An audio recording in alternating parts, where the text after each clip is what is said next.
Qui vous a réveillé, M. Camara? Mon officier d'opération, paix à son âme, Joseph Makambo. Et qu'est-ce qu'il vous a dit quand il vous a réveillé? Quand il est, d'abord pour la première fois, il m'a dit, Monsieur le Président, que vraiment, il y a la manifestation, que ça ne va pas, il y a vraiment la manifestation. Bon, quand il a dit, c'est en ce moment-là, aussitôt, je suis sorti. Moi-même, je voulais m'y rendre au stade, pensant évidemment que cette population avait de la sympathie pour moi. C'est dans cette situation que les militaires qui étaient autour de moi, y compris M. Aboubakar Toumba, quand ils m'ont vu sortir, j'ai dit que je vais aller à la rencontre des leaders. C'est là où les militaires sont venus pour me dire non, Monsieur le Président, il ne faut pas aller. Et Toumba, comme il était effectivement l'aide de camp, il m'en a dissuadé. J'ai vu effectivement, ils ne m'ont pas laissé monter dans le véhicule. Et donc, ils m'ont ramené au bureau, au salon. Ça veut dire que vous, dès qu'on vous a réveillé, vous avez voulu vous rendre au stade. Oui, parce que... Pour parler au leader, voilà. C'est ce que vous venez de dire. Et vous avez été empêché. Voilà. Vous avez été empêché, vous n'avez pas pu vous rendre au stade. Parfait. C'est ce que vous venez de dire. Parfait, parfait. Et qu'est-ce que vous avez fait? Vous n'avez pas pu partir, hein, mais qu'est-ce que vous avez fait pour arrêter ce qui se passait au stade? Monsieur le Président, d'abord la manifestation, je fus surpris parce que après mon voyage de l'abbé, je ne m'y attendais plus qu'il y aurait manifestation. Du moment que j'avais déjà attirer l'attention des leaders, comme j'avais des leaders religieux, pour moi tout était OK. Alors à cette heure, on me dit que les gens doivent marcher. Le premier devoir, c'était d'avoir l'un des leaders charismatiques, M. Sidia. En ce moment-là, Monsieur le Président, je ne pouvais pas prendre aucune autre disposition pour ne pas enfreindre aussi à la liberté. Je ne pouvais pas enfreindre, quelle autre disposition aurais-je prise du moment que M. Sidi a dit qu'il ne peut pas reporter la manifestation. M. Camara, oui. Est-ce que vous savez ceux qui se sont rendus au stade?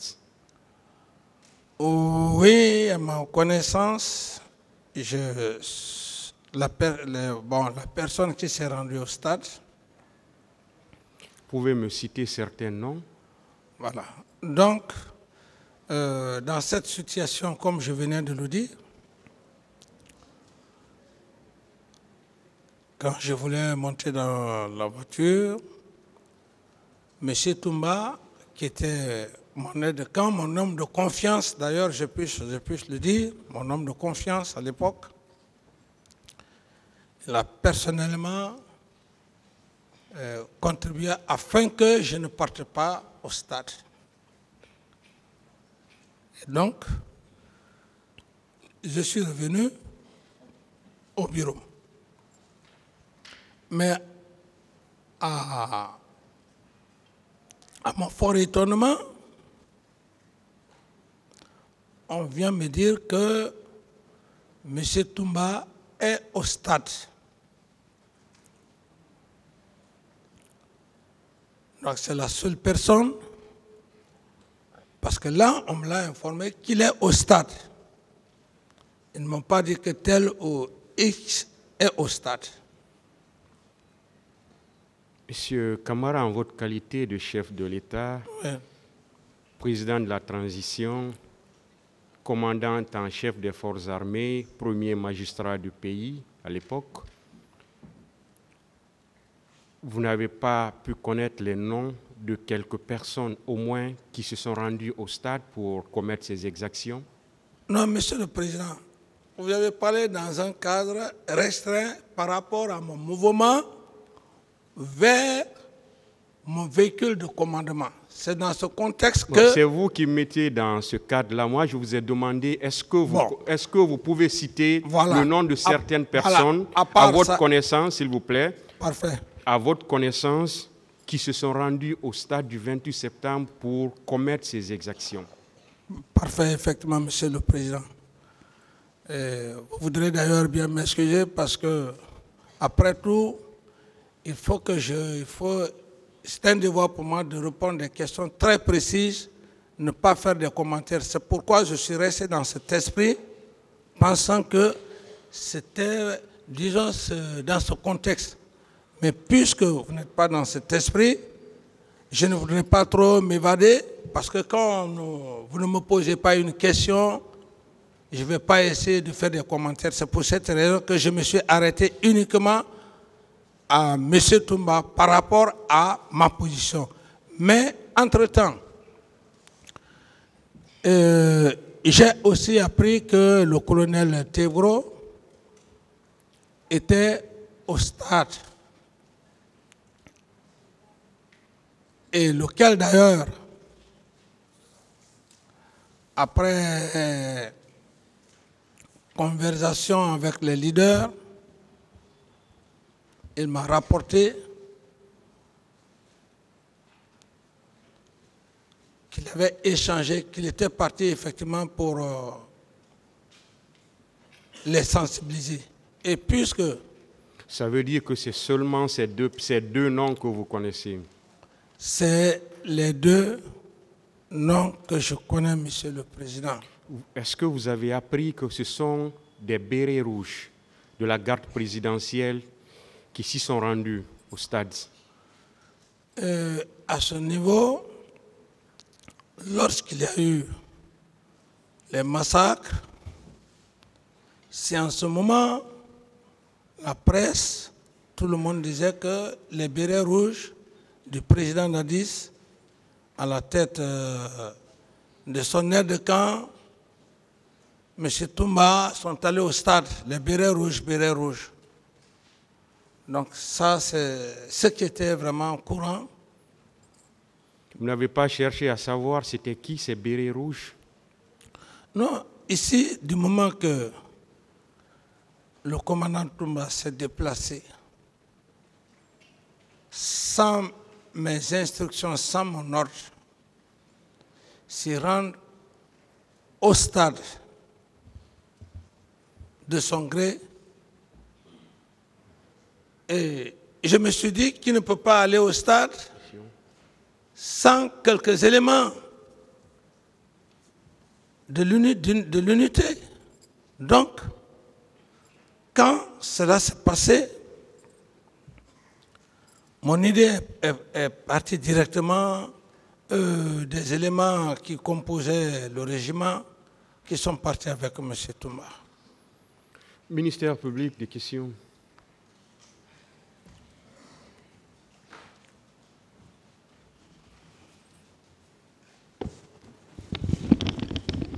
Merci, Monsieur le Président, Messieurs les assesseurs,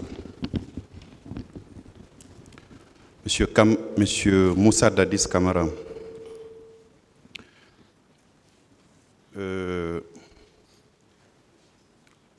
nous allons à tour de rôle vous poser des questions. Hier, dans votre exposé, vous aviez in fine dit que l'ordonnance qui saisit la juridiction vous a renvoyé devant elle pour des faits de complicité.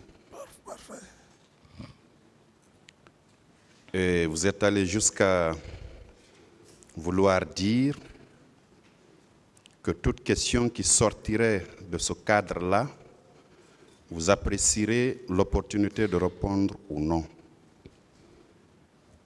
Je dois vous rappeler que vous avez un statut à cette barre. Vous êtes accusé comme tous les autres. C'est un rituel et nous vous poserons toute question susceptible d'éclairer la religion du tribunal. Vous n'avez pas un statut spécial, vous êtes accusé au même titre que ceux qui vous ont précédé. Ceci dit, il est vrai que vous êtes renvoyé pour des faits de complicité, d'assassinat, de meurtre, de complicité d'enlèvement, de torture, de séquestration de manifestants, de complicité de coups et blessures volontaires au stade du 28 septembre, de complicité de pillage de marchandises, de biens mobiliers, de l'incendie des magasins et conteneurs et leurs contenus, complicité de vol à main armée, non-assistance à personne en danger, enfin, pour avoir procuré illégalement aux recrues de Kalea des armes, munitions, instruments et autres moyens qui ont servi à la commission des crimes et délits au stade du 28 septembre, tout en sachant qu'ils devaient y servir. Alors, nous allons commencer. Je vais commencer par vous demander, la fois dernière, quand vous décliniez votre identité, vous aviez dit que vous étiez économiste, n'est-ce pas? Oui. Quel a été votre parcours universitaire, M. Camara? Merci, merci, monsieur le procureur. D'abord, je voulais juste revenir par rapport à ce que vous venez de dire. Lorsque vous dites que je n'ai pas un statut particulier, ça me frustre parce que je ne l'ai pas montré devant cet auguste tribunal. J'ai été clair pour dire que je suis un officier d'état-major. Lorsque, monsieur le procureur, vous faites allusion par rapport à votre article même, de l'article 19-20, je ne voudrais pas que ça donne une connotation comme si moi j'ai un statut particulier. Je n'ai pas un statut particulier de chef d'État. Je suis là comme un accusé, comme tous les autres, en ma qualité d'officier d'état-major. Je voulais juste cette précision. Vous ne m'avez pas compris. Excusez-moi, vous ne m'avez pas compris. Voilà.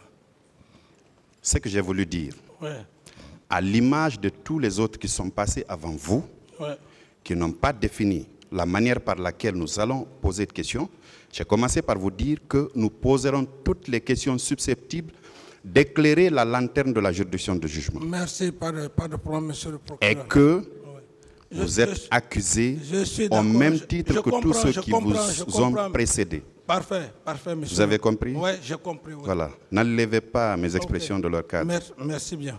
Allons-y. Alors, monsieur le procureur, je ne voudrais pas faire des commentaires sur mon parcours universitaire. Ce n'est pas l'objectif pour lequel je suis là. Ce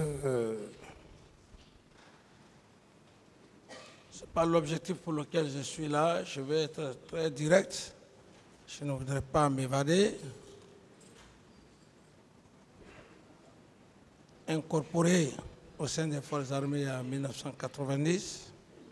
Faites un effort de parler dans le micro. Je dis incorporé au sein des Forces armées en 90, de la 21e promotion. Et je pense que ce parcours est largement suffisant, monsieur le procureur, à ma connaissance. Monsieur Camara. Oui. Ça allait être le second volet de ma question, mais le tout premier, c'est votre parcours universitaire. J'en ai besoin. Si vous n'entendez pas répondre aussi, le tribunal appréciera. Et je continuerai. Bon, c'est ce que j'ai dit, parcours universitaire. Je l'ai dit, je ne vais pas me répéter, monsieur le président. Je continue. Monsieur Camara, oui. Je vais répéter encore vos droits pour vous. Vous pouvez dire tout simplement que vous ne voulez pas répondre à cette question, ou bien vous la répondez. Voilà. Bon, la faculté de Bellevue, le premier degré, deuxième degré, Gamal Abdel Nasser. En 84, Gamal Abdel Nasser. Soutenance finie en 87. Soutenance faite. Donc la vie pratique.